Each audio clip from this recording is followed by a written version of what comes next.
Genesis 1, NIV. In the beginning God created the heavens and the earth. Now the earth was formless and empty. Darkness was over the surface of the deep, and the Spirit of God was hovering over the waters. And God said, "Let there be light," and there was light. God saw that the light was good, and he separated the light from the darkness. God called the light day, and the darkness he called night. And there was evening, and there was morning, the first day. And God said, "Let there be a vault between the waters to separate water from water." So God made the vault and separated the water under the vault from the water above it. And it was so. God called the vault sky. And there was evening, and there was morning, the second day. And God said, "Let the water under the sky be gathered to one place, and let dry ground appear." And it was so. God called the dry ground land, and the gathered waters he called seas. And God saw that it was good. Then God said, "Let the land produce vegetation, seed-bearing plants and trees on the land that bear fruit with seed in it, according to their various kinds." And it was so. The land produced vegetation, plants bearing seed according to their kinds, and trees bearing fruit with seed in it according to their kinds. And God saw that it was good. And there was evening, and there was morning, the third day.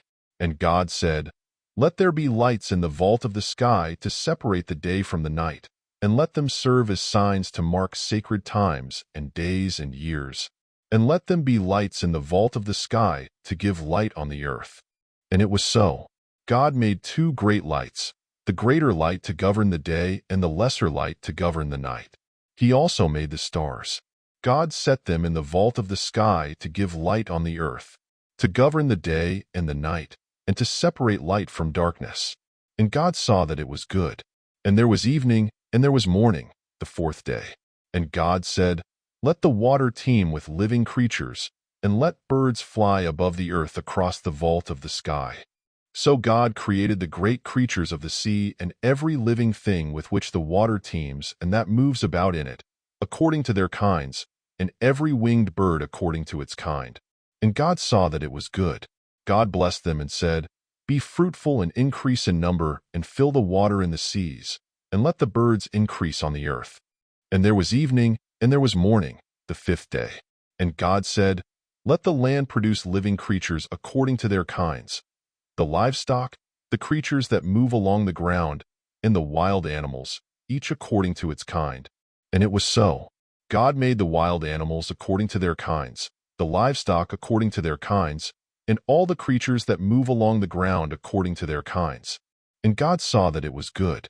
Then God said, "Let us make mankind in our image, in our likeness, so that they may rule over the fish in the sea and the birds in the sky, over the livestock and all the wild animals, and over all the creatures that move along the ground."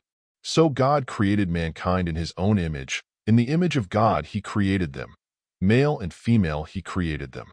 God blessed them and said to them, "Be fruitful and increase in number. Fill the earth and subdue it. Rule over the fish in the sea and the birds in the sky, and over every living creature that moves on the ground." Then God said, "I give you every seed-bearing plant on the face of the whole earth, and every tree that has fruit with seed in it. They will be yours for food. And to all the beasts of the earth and all the birds in the sky and all the creatures that move along the ground, everything that has the breath of life in it, I give every green plant for food." And it was so. God saw all that he had made, and it was very good. And there was evening, and there was morning, the sixth day.